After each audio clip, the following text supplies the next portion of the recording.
And I spoke this week with Ohio Democratic Party Chair Liz Walters in our studio, again, starting with issue 1. I've noticed the Ohio Democratic Party is not as heavily involved in issue 1. Why is that? I don't actually think that's true. We are super involved. We have 63 county teams out knocking doors every weekend. Right now, we're producing about 25,000 doors a week here, talking to voters across the state. We are making phone calls to voters all over Ohio almost every evening through our virtual phone banking process. So we endorsed early. We helped get on the ballot. We gathered about a quarter of the valid signatures. So we're out there every day. I think people are just kind of getting used to seeing us everywhere in this space because we are really taking up the mantle of grassroots organizing around Ohio. The most important thing we can do is spend our time talking directly to voters, making sure that volunteers have the tools and the training they need to feel effective and to be effective in their neighborhoods and their communities. And so that's where we're spending most of our time. Now, you were against issue 1 in August. Yes. And did that give you the opportunity to get information, to reach out to people, to do what you're doing now? What did you learn from that successful campaign to try to bring it into this campaign? Yeah, listen, I think in some ways it was for us learning the things we already knew, that the most powerful tool that we have in elections in Ohio is getting everyday Ohioans to talk to their friends, family, and neighbors about the issues they care most about. So in August, when the Republicans were trying to take away our constitutional rights, we mobilized hundreds of thousands of people around the state to vote no in August. This November, we're voting yes to enshrine reproductive freedom in our state constitution because we know that that matters to Ohio families all over the state, regardless of partisanship, regardless of the kind of county they live in. We are seeing support for this issue everywhere. And so our main takeaway is that the most important thing we can spend our time doing is organizing all of our communities across the state to get out and make their plan to vote. Voting is open in Ohio, so people can vote yes on issue 1 anytime between now and Election Day on November 7th. On that note, the signs that I've seen a lot of yes on 1 signs, but they're all different. Is there one unified message? Why isn't there one unified message? I think there very much is, right? Yes on 1, and we've all kind of been living in the same message frame. I think really there's so much excitement on the yes on 1 campaign that we have coalitions of people who we can't get these things out fast enough. I joke that, I feel like I'm running a black market for yard signs because they are so in demand. And so really at this point, it's like the more people willing to help get the message out, the better. And so every part of the campaign, for the most part, there's been one unified symbol, but at a certain point, we just had so many people wanting to get involved and buy yard signs. We said, go for it. As long as they say yes on issue 1 and gets people to vote, that's what we care about. Issue 2, there doesn't seem to be a lot of active campaigning on that in general. Where is the party on issue 2? I'm told some Democrats even are concerned about legalizing recreational marijuana. This isn't necessarily a party line issue. Sure. So where is the Ohio Democratic Party on this? So unfortunately, because of timing and when the language got approved, we didn't have another state central committee meeting planned in order to take an endorsement vote on it. As you'll recall, because we were a part of signature gathering for what is now issue 1, that endorsement happened on the issue months ago. So really for us, it was just a matter of time. We ran out of time to take up the issue. We chose to encouraged our county parties, our local electeds to take the stance that made the most sense for their community. Generally speaking, county parties all over Ohio are endorsing yes on 2. We really believe that anything that brings more justice into this space is important. A young kid shouldn't go to jail because somebody found a joint in his pocket. And so we'll see how the election plays out. I know we've seen, like you have, that polling on this issue is pretty popular across Ohio.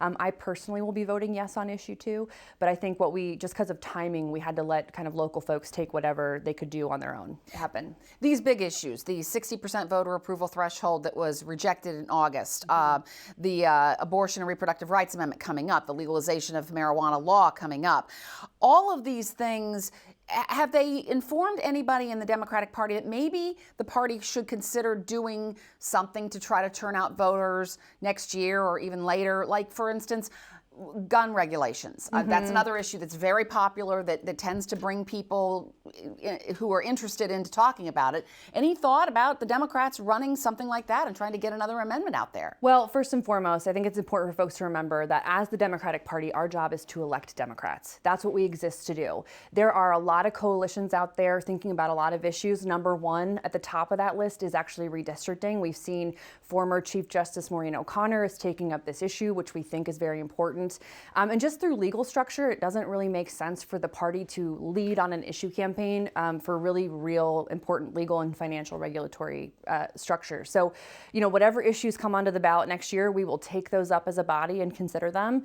And I could put money down that you'll see us engaging in other issues around the state next year, probably redistricting, maybe some other things that may come up. But these are, again, a party has a statement of values, and voters want to know that when our values are on the ballot, we show up and we really back up all those things we say with action, which is why we've been such a big part of the coalition for the August special and now for reproductive rights this fall. So I'm sure you'll see that again next year, but we'll see what comes out.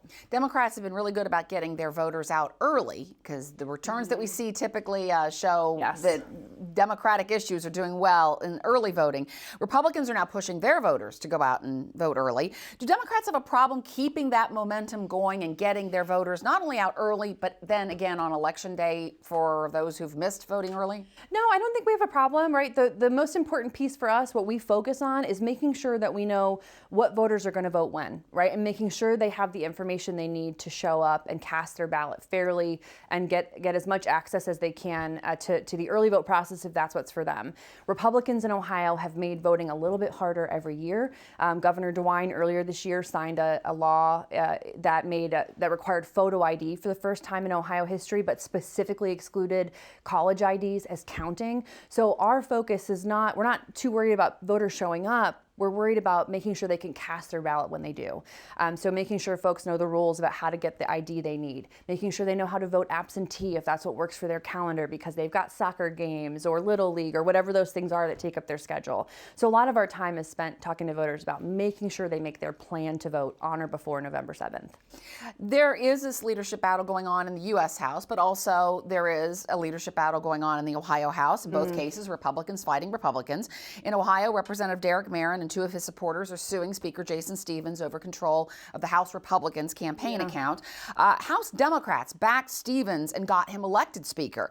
Is there any regret on that, since this battle has been going on for this entire year, and also because some things that Democrats were really concerned about, like the 60% voter approval amendment, like a ban on trans athletes in girls' sports, these things still went forward in the House anyway? Listen, I think that our Democratic leadership is trying to do their best to make sure that whenever presented with the opportunity to govern effectively for the people of Ohio, to focus on the issues that matter most to them, things like grocery bills and prescription drug costs and making sure we have good schools. They're working in coalition with whoever might come to the table to try to make that happen.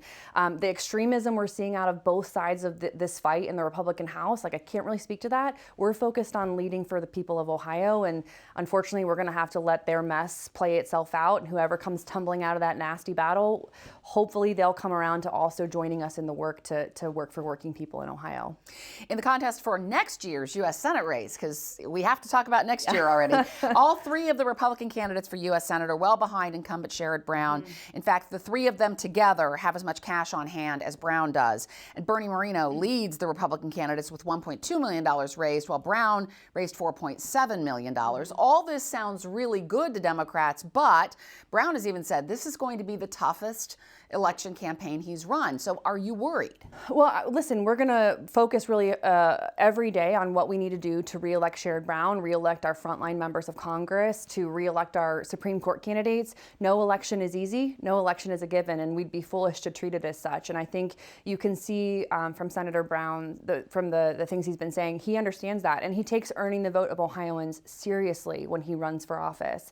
But I think the other thing we're seeing in the Republican primary in particular is that it's just another messy, gross primary with billionaires trying to buy their way into the U.S. Senate. And the only thing Ohio voters know about them right now is that they've spent the summer trying to take away our democracy and take away our fundamental freedoms as Ohioans. So they're going to have a big hill to climb as they come out of the primary, trying to help Ohioans understand why they spent all that time and money trying to take away our democracy and our freedom. Is Sherrod Brown doing things now, though, that maybe might cast some doubt on his progressive credentials to try to bring in Republican voters? Listen, Sherrod Brown has never been anything but authentic. Voters know who he is, what he stands for. We've never had a stronger fighter for human rights, for civil rights, for workers' rights, for the dignity of work than Sherrod Brown. Ohio voters know that. It's why they trust him. It's why they have so much faith in him. And I think as you see the year play out, you're not going to see anything different than that from Sherrod Brown, but being who he's always been. Does Donald Trump being on the presidential ballot help Republicans, Democrats, who? I don't know if I could predict that. Listen, I mean, a 91 times indicted, convicted a felon is that's a roll of the dice for the Republican Party. We'll see what happens.